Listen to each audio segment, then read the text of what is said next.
Hello YouTube viewers, welcome to my channel S2T. In today's show of Computer Wednesday, we're gonna talk about gaming PC versus console. So let's dive right into it.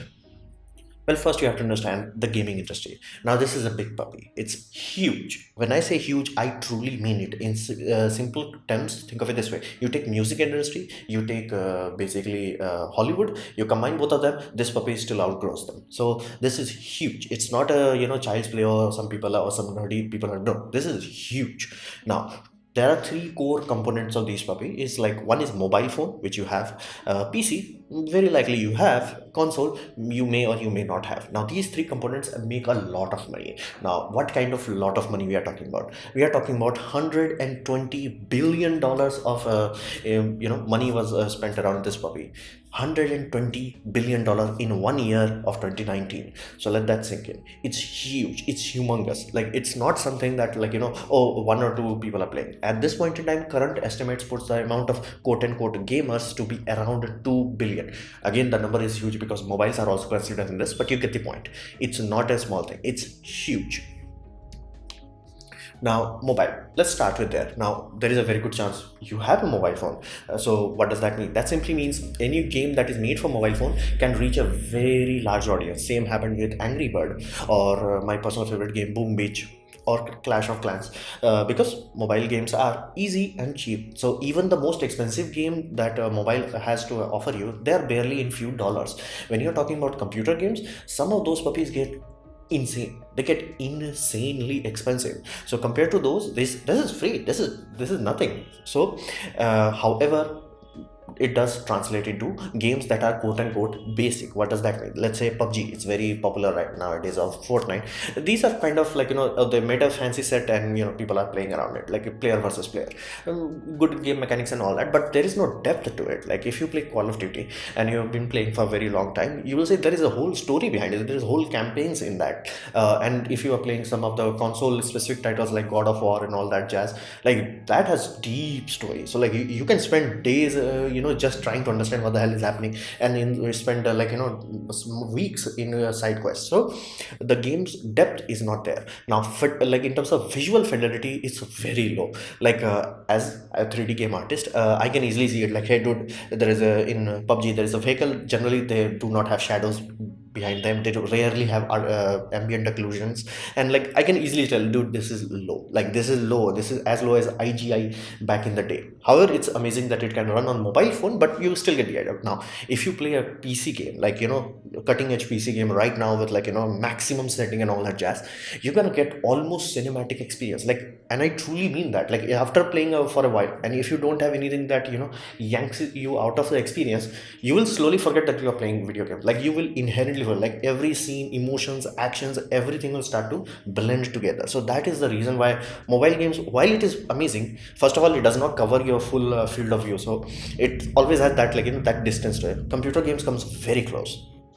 So that is the aspect of it. Again, it is expanding gaming further than any place before, because again, when I said 2 billion people, most of the billion is coming from this puppy.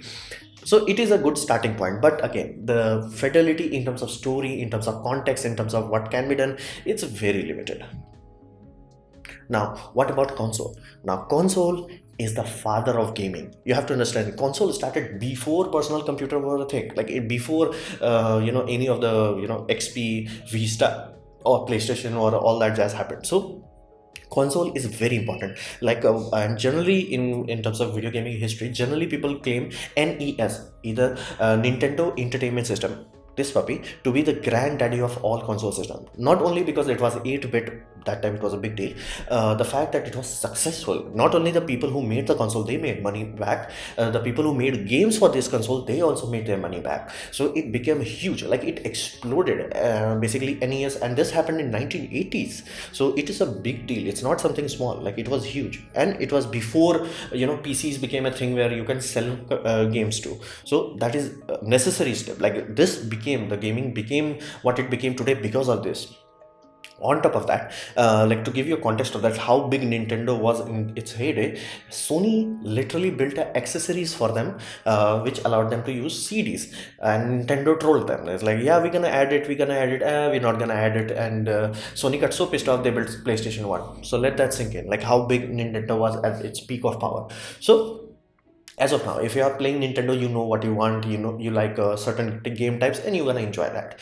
But what about general public? General public generally goes for Sony or Xbox. Now what does Sony have? Let's say you bought Sony.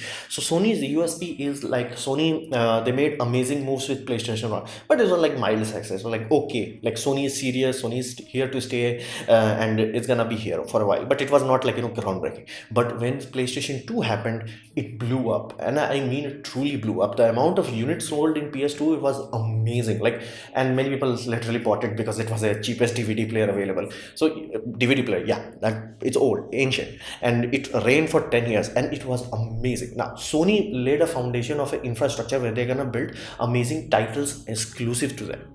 They're not gonna be like, okay, let's say I build this title, I'm gonna sell it in Xbox also so I can get more revenue. No, no, no, no. You get exclusively. Either you make it for us or you don't make at all. So doing that, Sony slowly made certain titles like God of War, Gears of War. I'm saying there are certain other titles, and those titles like Last of Us and things of that nature. Those have audience to them. Like they are like MCU fans. There are fans for Sony exclusive titles. They will literally not play any other games other than those exclusive titles. They will flat out tell you, dude, I only buy Sony PlayStation simply because it has my favorite game. Generally it would be God of War or Last of Us, something like that. So Sony has those exclusives. So if you want single player polished experience, generally Sony is your game.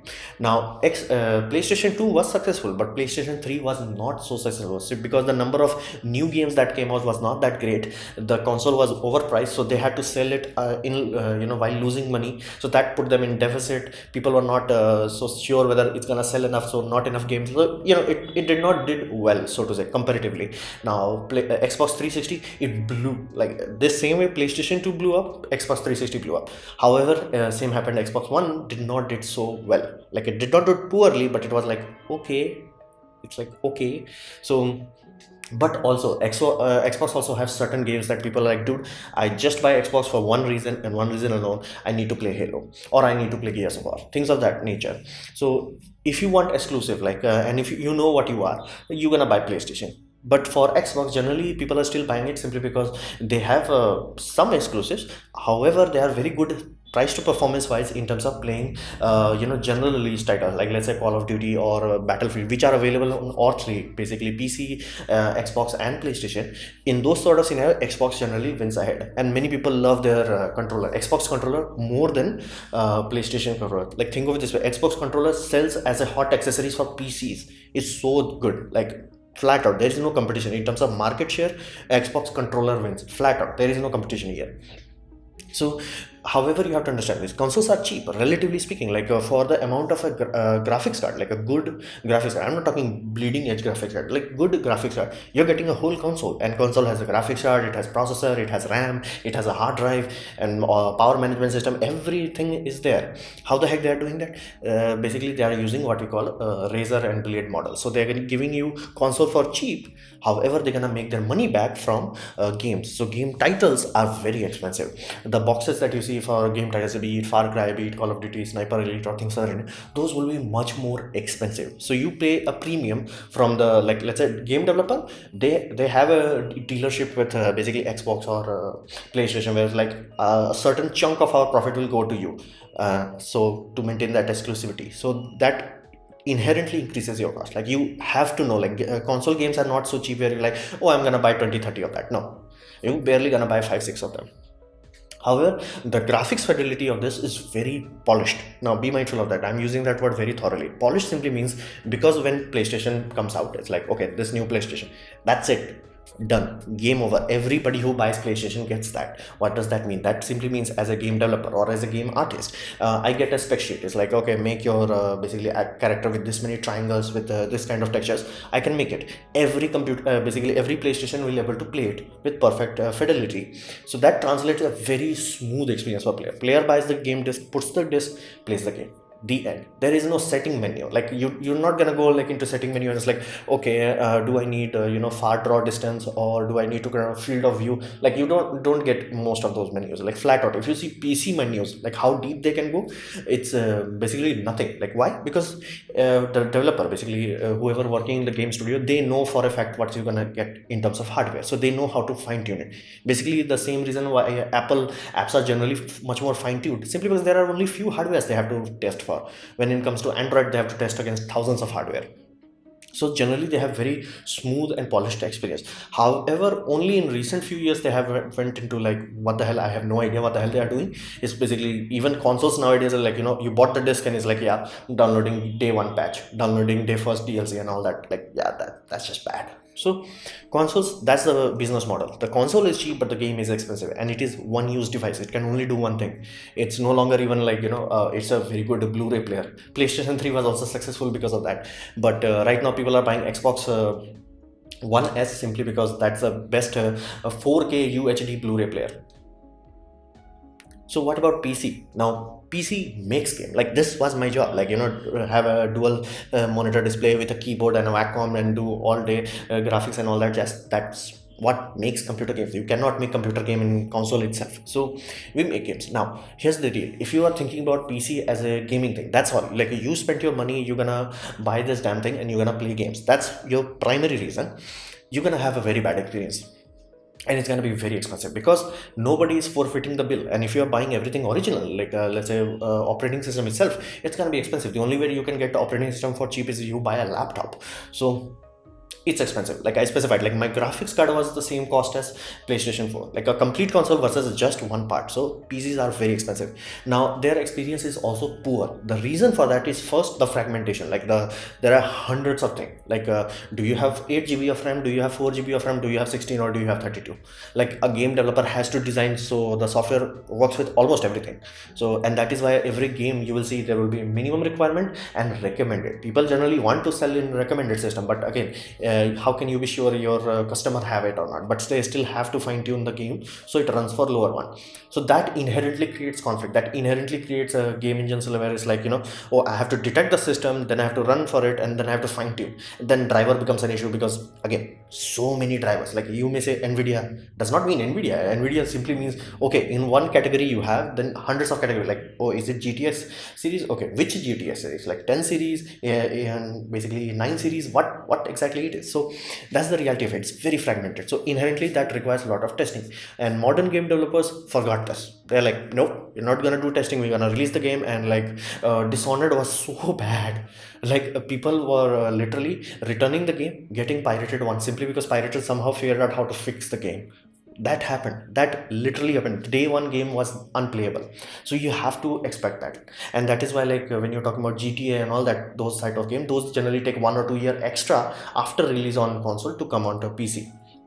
So that's the reality of it. And the hardware itself is, however, if you go through all those trouble, and if like let's say you get Crisis 3 or even the original Crisis, and you crank the graphics to the maximum and you have a hardware to run that, the fidelity you're gonna get is amazing. And in terms of story wise, in terms of context wise, like there is more than enough. Like people say like PC does not have exclusives. PC have more exclusives than every single console ever released combined. Like PC have more than enough. Like go into Steam, just like anything, you're gonna get so many indie games are only released for, and most of them have insanely depth, deep story where you can spend like hundreds of hours and all that jazz. And there are certain types of game which are only suited for computers, like City Skylines. You can get it for console, but good luck playing with that. So that's the reality of it. Like in terms of fidelity, in terms of stories, and again, you can add console remote to basically a computer, but cannot add keyboard and mouse to basically your console very well. Like you can do it, but keyboards generally work, but you're not gonna get AWSD because that again gives a competitive advantage. In multiplayer you have to maintain those things. So that's the reality of it. Like if you want fidelity, you're gonna get it. However, one crucial advantage that PCs have is patience is generally rewarded. If you're patient with it, let's say Doom Eternal just comes out, like whenever it comes out, and you're like, hey, I can buy it right now, or I can apply some disc break. I'm like, okay, I'm gonna chill. I'm gonna play it 1 year after. Now, if you can do that, you're gonna get amazing experience. By that time, all the bugs will be ironed out. By that time, most driver issues will be fixed. By that time, most big, huge game-breaking glitches would have been taken care of. So you're gonna get a smooth game, and you're gonna get it cheaper because, like again, like Dying Light can be so, like the game day one cost would be, let's say, $60, and after 1 year the cost would be like $12-13. Now this price drop does not happen that dramatically on console side. That is the main reason. So if you are patient with your system, and heck, I got whole Batman's saga for free because, like, Epic Game Store has a sale for that. And this sort of amazing things will happen again and again and again in PC world. So it's common for us. Like, if you are patient, PC is gonna reward you. If you are patient, Steam is gonna reward you. It's like, hey, entire Tom Riddle series for $10. Here's the deal, $1, go YOLO. So these sort of things happen. So if you're patient and if you're like, okay, I do not have to play day one game, computer is gonna reward you in terms of the cost of the game, in terms of the fidelity, in terms of experience. Everything will be amazing, but you have to be patient. If you want to experience day one enjoyment, it's really not that good. However, to be fair, nowadays even consoles are not that good. So that's the reality of it. So I hope this video helped you to understand what the hell is going on with, like, PC versus console and all that jazz. In this scenario, if you liked it, learn from it. In that case, please click the like button, share it amongst your friends. That will help me a lot. If you didn't like it, didn't enjoy it, I'd urge you to press dislike, press it twice to show me your extra disappointment, and please leave a comment because I try to reply to all of them. Subscribe, press the bell icon if you're free, and as always, thanks for watching.